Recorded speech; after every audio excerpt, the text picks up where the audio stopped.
អូខេសួស្តីបងប្អូនទាំងអស់គ្នាដែលកំពុងតាមមើលវីដេអូនេះនៅក្នុងនេះគឺខ្ញុំមាន tool មួយដែលខ្ញុំបានសរសេរឡើងដែលទាក់ទងជាមួយនឹងការ download ទៅលើវីដេអូផ្សេងៗ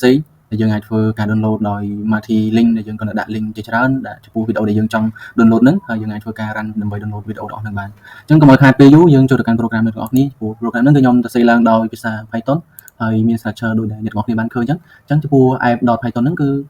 .py ហ្នឹងគឺជា file Python មួយដែលខ្ញុំសរសេរ program ដើម្បីធ្វើការ download ទៅលើវីដេអូដែលយើងចង់ download ហ្នឹងហើយចំពោះការ download ហ្នឹងគឺយើងធ្វើការ read ចេញពី file link.txt ហ្នឹងគឺជា file មួយសម្រាប់ធ្វើការ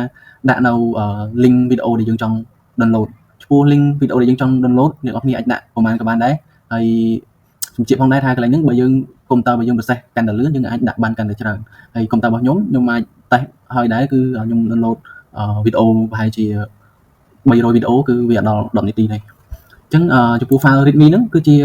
requirement ដែលឬក៏ step នៅពេលដែលអ្នកនរគ្នាចង់យក program ហ្នឹងទៅ run នៅលើកុំព្យូទ័រអ្នកនរគ្នាអាចធ្វើការ clone ពី program មួយហ្នឹងពី repository របស់ខ្ញុំនៅក្នុង GitHub ខ្ញុំនឹងដាក់ link នៅក្នុង video description អញ្ចឹងអ្នកនរគ្នាគឺសិតតែជា requirement ដែលយើងត្រូវការ install ឬក៏ពី process ដែលយើង install ដែលយើងគួរ install អីគេខ្លះហើយចំពោះ file requirement.txt នេះគឺជាទៅជាមួយនឹង library ឬក៏ package ដែលយើងត្រូវការ install នៅលើ project មួយហ្នឹងហើយចំពោះ folder result ហ្នឹងគឺខ្ញុំធ្វើសម្រាប់ store នៅ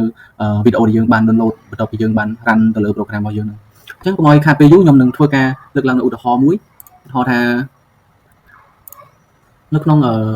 TikTok ហ្នឹងវាមានវីដេអូផ្សេងៗអញ្ចឹងខ្ញុំចង់ធ្វើការ download វីដេអូនេះអញ្ចឹងខ្ញុំគាត់តែ copy link មួយហ្នឹងមកបើមិនយើងចង់ download អញ្ចឹងយើង copy link ហើយយើងធ្វើការដាក់ចូលក្នុង file link.txt មកហើយយើង enter មកហើយយើងទៅរកវីដេអូផ្សេងទៀតដែលយើងចង់ download វីដេអូនេះយើងឧទាហរណ៍វីដេអូនេះយើងគាត់តែ copy វាមក copy link មកហើយយើងចូលទៅ program របស់យើងមកអញ្ចឹងខ្ញុំឧទាហរណ៍ពីរហ្នឹងតែបើសិនជាអ្នកនរគ្នាមានឧទាហរណ៍វិធីសាស្ត្រផ្សេងៗដើម្បីអាចមានវិធីសាស្ត្រផ្សេងៗដើម្បីយក link ហើយយើងគាត់តែ pass មកកន្លែងហ្នឹងទាំងអស់មកចំពោះវីដេអូដែលយើងចង់ download អញ្ចឹងនៅពេលដែលយើង pass link ហ្នឹងរួចហើយយើងធ្វើការចូលមកកាន់ file app.py ហ្នឹងហើយយើង run ទៅលើ program របស់យើងមកអញ្ចឹងកន្លែងហ្នឹងខ្ញុំចុច run មកបន្តិចខ្ញុំ save អានេះមួយសិនហើយយើងធ្វើការចូលទៅកាន់ app.py ហើយយើង run program មក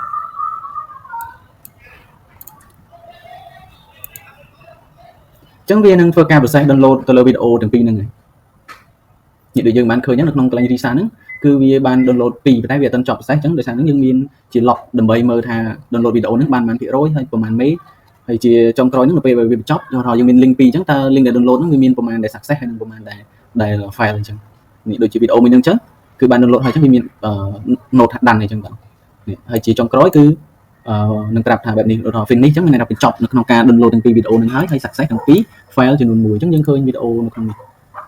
មានវីដេអូទាំងពីរហ្នឹងដែលយើងបាន download ចេញពី TikTok មិញដូចគាត់ដាក់ link នៅកន្លែងនេះអញ្ចឹងដើម្បីយើងមកអញ្ចឹងយើងចូលទៅកាន់ file explorer មកហើយយើងចូលទៅកាន់ location មួយហ្នឹងមកអញ្ចឹងយើងចង់ចុចមួយយើងចុចមើលមកBut who caught it? But I like your body. No more. I want. យើងសាកមួយទៀតមក No more. I want. But who caught it? អញ្ចឹងទាំងអស់នេះគឺសិតតែជា result ឬក៏វីដេអូដែលយើងបាន download នៅមុននេះបន្តិចអញ្ចឹងបើសិនជាអ្នកនរគ្នាចូលចិត្តឬក៏ចង់បាននៅវីដេអូថ្មីៗបន្តពីរូបខ្ញុំសូមជួយចុច subscribe នៅលើ YouTube របស់ខ្ញុំក៏ដូចជា follow ទៅលើ page និង TikTok ផងដែរអញ្ចឹងខ្ញុំនឹងធ្វើការដាក់នៅ link របស់ GitHub នៅក្នុង